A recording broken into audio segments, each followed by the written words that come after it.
What's up, guys? It is IRGT85. Hope everyone had a great weekend. It was actually my birthday this past weekend. Definitely enjoyed it. So if you are new to the channel, be sure to hit that subscribe button. Be sure to like and share the video, and that could be your birthday gift to me. But of course, the world of video game news doesn't stop. We have a lot of stuff to talk about today. We have some new information from the Nintendo shareholders meeting that we did not cover last week, including some clarification stuff on the Nintendo Switch Pro. But we are going to start things off today talking about Sony and the Sony Japan Studio, because there's been lots of rumors going around about this studio, and now it seems like those rumors were actually true. So in case you are unfamiliar, the Sony Japan Studio is the company behind games such as Gravity Rush, Ape Escape, obviously not these bigger games that of course Sony is looking forward to with the PlayStation 4 and even the PlayStation 5. They want these big cinematic experiences, where these games are definitely a bit more niche, a bit more sort of under the radar. And of course there had been a lot of rumors about this company because it seemed like this company wasn't very profitable for Sony, which is weird because,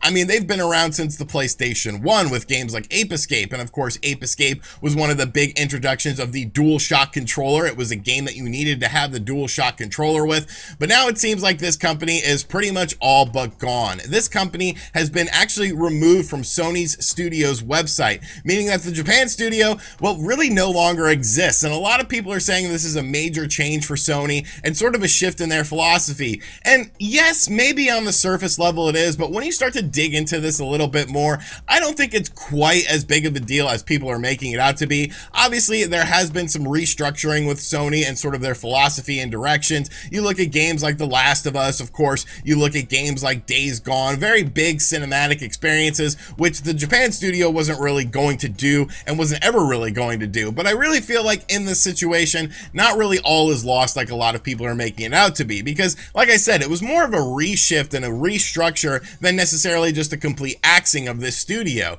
because some of the team members that were involved in the Japan studio actually teamed up with Asabi, which is a company within Sony that is the company that did Astro's Playroom, which was an awesome 3D platformer for the PlayStation 5. And of course, that is still an in-house studio. I mean, they're actually the company that replaced the Japan studio in the graphic on Sony's website. So it's like, you know, it's still a major part of Sony. It's just sort of under a different name and a different model. Now, some people did, of course, leave the Japan studio. Some people were actually let go from the Japan studio when it was reshifted. And it seems like those people have joined a company called Bokeh, which is headed by the director of Silent Hill and also the aforementioned Gravity Rush. Now, this is not a first-party Sony studio, but I'm sure they're going to be working with Sony on things like this. Really, at the end of the day, like, yes, it makes a very good headline. Sony Japan shuts down or something like that. But I really feel like it was more of just a restructure of this studio, putting people onto a different team, and then some people just being let go. Because,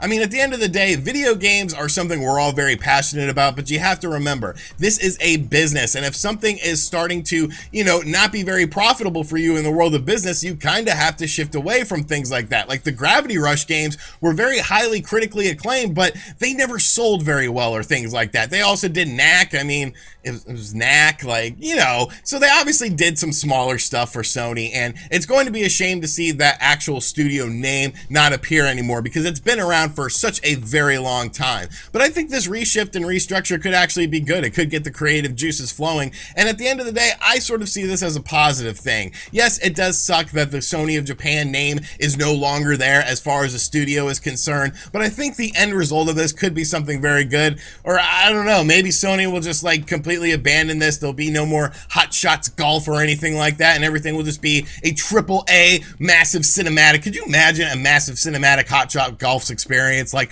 I don't know, maybe we'll end up seeing something like that. And of course, last week on the channel, we talked about the latest Nintendo shareholders meeting, where we got some information about a potential Nintendo Switch revision. We talked about a new classic system possibly being done by Nintendo as well. Make sure you guys check out that video if you haven't yet, but we do have some clarification on this, because now this information has been officially translated by Nintendo, and we have a little bit of a different look at how things are going. So we're going to talk a little bit about the Switch Pro stuff, but we're really going to focus in on the Nintendo Switch Online service, because I feel like that's the more interesting thing of the two things. Now, regarding the Nintendo Switch Pro, Nintendo Switch Revision, does it exist, whatever the hell you want to call it, the official translation from President Furukawa is as follows. We use Nintendo Direct to communicate information about individual products to our consumers at the appropriate time.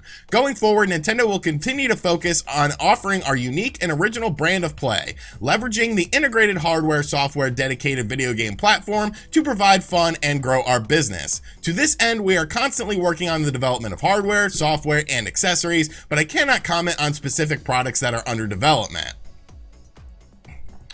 Now, I guess that is kind of interesting because, you know, he doesn't really close the door on it like we talked about last week. We cannot talk about products that are currently under development. Like, what does that mean? We could really tinfoil hat this and go down the rabbit hole with it. But as you guys are well aware, I am kind of sick of this Nintendo Switch Revision, Nintendo Switch Pro talk. Like, it's to the point of where unless I see something concrete at this point in time, unless Nintendo comes out and says it themselves, like, I don't know. It's just such a weird situation with all the stuff from Bloomberg and Mochizuki. It was supposed to be unveiled before E3. E3 came and went. That never happened. So what's going on? Is it production issues?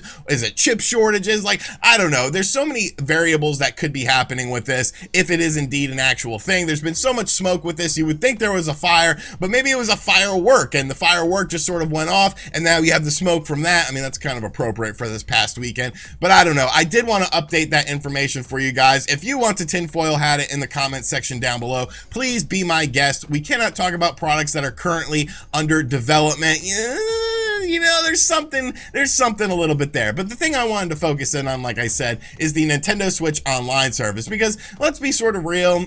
I mean, it kind of sucks. Like, it's not the worst thing in the world, but compared to the competition, compared to other online services from other video game companies such as Xbox and Sony, like, Nintendo Switch Online is definitely lacking. And President Furukawa actually talked about the Nintendo Switch Online service and potential improvements going forward, to which he said the following. Nintendo started the Nintendo Switch Online service in September of 2018 for Nintendo Switch users. People with memberships can play their games with their friends online, such as titles like Animal Crossing New Horizons. In addition, they can play some of the games that were released for the NES and the Super NES. Membership in this service exceeded 26 million paying accounts in September of last year and is growing steadily, in step with the increase in Nintendo Switch system sales. For Nintendo Switch Online, it is important not only to increase the number of new members, but to encourage existing members to continue using the service. So we are working on increasing the appeal of the service to make it even more fun and convenient to play with the Nintendo Switch.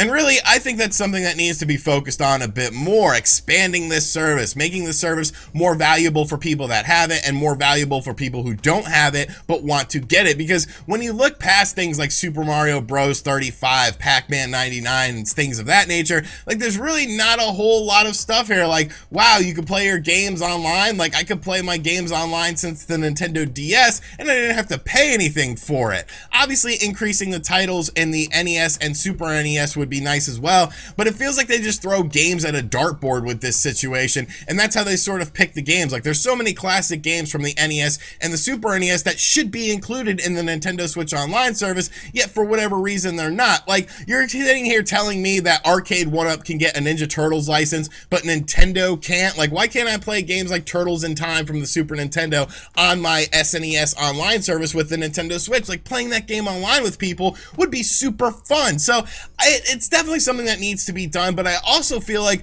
this is something we have heard Nintendo say sort of time and time again. Ever really since the introduction of the Nintendo Switch Online service, they've been talking about increasing the value of it. They've been talking about improving things, and it's like, well, where are the fruits of your labor here? Where is the proof that you are actually doing this? Is this just sort of, you know, something to appease the shareholders and investors of the company, which, I mean, I am a shareholder and an investor, and you know what? I'm not appeased by this. I feel like actions speak louder than words. So if you say you're going to improve something, I don't know, like, maybe actually improve it. We did, of course, see that shift with the Nintendo Switch Online service as far as the games are concerned, moving over to a different server that we saw in games like Monster Hunter Rise. I'm sure the upcoming Mario Party game is also going to be using that as well. A much smoother service as far as your online experience is concerned, but I mean, that only goes so far. I want to see improvements made to this. I want to see more consoles added to the Nintendo Switch Virtual Console. Like, you have a million consoles, you have have a million Game Boy games. You have the NES and the Super NES, which you can expand upon these libraries from. It's definitely time to start improving this service. You can only say you are improving the service for so long before people start to question you. They're like, well, are you really improving it, or are you just saying that just to say it and make people happy? So I want to know in the comments down below what you would do to improve the Nintendo Switch Online service, because while I feel on its own little island, like, it's okay, it's serviceable, when you compare it to the other competitors and the other platforms, it's definitely lacking in a lot of things that are very commonplace on those platforms. Alrighty, so that is going to do it for today's video. I hope you guys enjoyed it. Be sure to let me know what you think of everything in the comments section down below. Do you think the Sony Japan Studio shutting down is really a big deal, or does it just make a good headline? Because really, it was more of a restructuring, if anything like that, with just less of a focus on this studio. And what do you think about President Furukawa talking about a Switch revision and Switch Online stuff? Will we actually see improvements done to Nintendo Switch Online sooner rather than later? Or is this just fluff to sort of blow smoke up your ass? But I guess where there's smoke, there's fire, but you wouldn't want to fire up your ass. But anyways, thank you for checking out this video. Like I said at the start, if you are new to the channel, be sure to hit that subscribe button. Be sure to like and share the video as well. And as always, I will catch you guys on the next video. Later.